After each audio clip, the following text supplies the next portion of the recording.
Good afternoon, everyone. I am back with another short thought on wellness. And today I'd like to tackle the sometimes fraught notion of getting enough exercise. And it's something that we all strive for. It can be great, but it can also be a real source of guilt and sometimes even shame. So let's talk a little bit about how to change exercise around so that we say, when we think about it, instead of saying, "Oh, I know I really should," saying, "I can't wait." So the first thing is we know, thanks to our friends in Australia, that regular exercise is extremely beneficial, not just for physical health, but for mental health. And I know this very well. I've talked in the past in some of our talks about my own struggles with alcoholism, getting sober, and my getting through a big depression in 2013. And regular exercise became an extremely important mainstay foundation of my getting better and better. And in fact, our friends down under have found that 1.5 times that regular exercise is 1.5 times more effective than counseling or the leading medications. And the good news is you don't have to do all that much.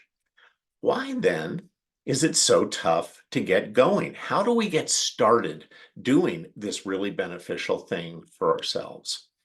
And I think that the biggest hurdle is simply getting out the door. How do I go from watching Netflix and wasting my time to being on the bike and feeling way better? And I can't think of a single time when I've dreaded doing exercise, gotten over the hump, and done it, and come back and felt anything other than grateful and excited that I did it because of the endorphins it creates. The feelings of accomplishment are so great. So there are a lot of different ways to get out the door, and there are a lot of different ways and different places to go. Some people love the gym. I'm not a gym person. I have been to gyms. I don't get that much work done, but a lot of people love them. So if that's your way of getting exercise, just keep going. In the meantime, I am going to um, uh, do a little bit of, I won't say preaching, but giving an idea of, rather than being in the gym for an hour and a half or 2 hours, which is great if you have the time, especially on weekends.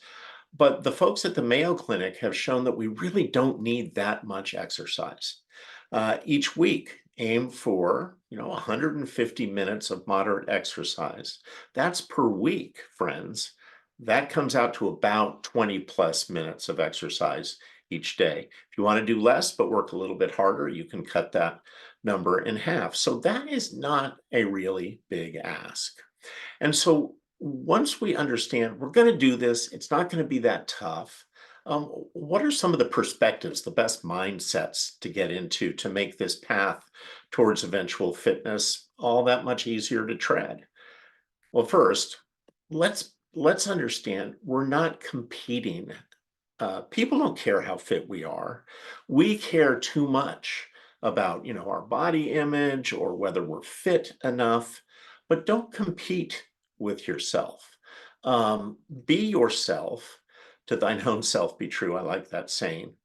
And figure out, what does it mean really to be an athlete? Does it mean getting fit as quickly as you possibly can? No, it doesn't. What it means is being slow, being methodical, being mature, and being realistic, and understanding that each day of a workout or walking, whatever you want to do, is a blessing. And that's going to lead to the next day. You're going to be avoiding injury, and you're not going to be competing with other folks. When someone in Lycra blows past you, while you're out running, they're not better than you. They just happen to have been working out and practicing running longer than you have, and you'll get there. Next thought is, I like to fold in some mindfulness into my workouts. I like to cycle a lot. So when I'm on the bike, I begin to count pedal strokes, or I'll do a mantra as I cycle. Sometimes I'll breathe in the word strong and breathe out the word weak, or breathe in the word faith and breathe out the word fear, and more on that next time. But fold in a bit of mindfulness.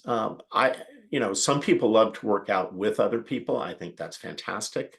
Others, like me, I like to spend time alone with that. That's a very important self-care time for me. Set up a goal. I think that's great. I put the word plan in because we don't know what's coming around the corner in life, but make a plan to set a goal, a 5K run, or, I like to cycle in bike events, but have that in mind. It has something to work towards.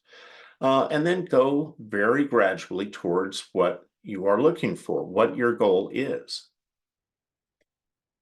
I like the notion of, and not just in working out, but I like the notion of laying a patient, gradual foundation, stone by stone.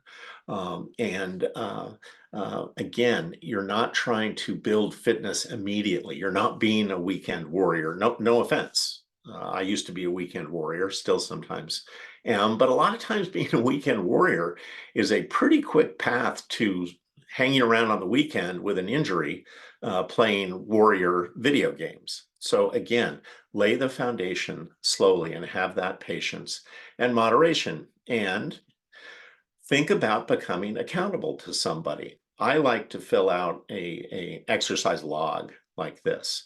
And it helps me to stay focused. It shows me that I'm making some progress. And I think it's good to send this, to make a commitment to send this to somebody else. And hopefully that someone else is a workout partner and you can exchange these logs. But it gives you an idea that someone else is paying attention to what you're doing, and it helps to make slow progress. So my progress in 2013 was I was just coming out of this really tough depression I went through. And I realized, I have not been exercising enough. I used to cycle a lot. I used to do long rides. And so I decided to start training again. And this is a 3,800-foot peak called Mount Diablo. It's east of San Francisco, where I used to live.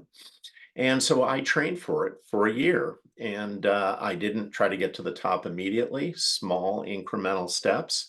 And at the end of 2014, there I was. So you can give me a virtual standing ovation at this point. And so that's what I've got to say. A couple of quick recommendations. The Exercise Cure by Jordan Metzl, a sports medicine doc in Manhattan. This is a fantastic book.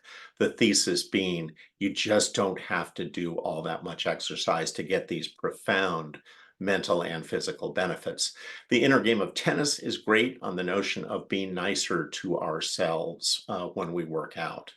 I love The Boys in the Boat, and Arthur Ashe, my hero. I love this quote from him: start where you are, use what you have, and do what you can. Thank you, Arthur. So next week, speaking of meditations and mindfulness, we are going to talk a bit about that. And in the meantime, I hope you go forth with a lighter heart and a more focused mind. Take care.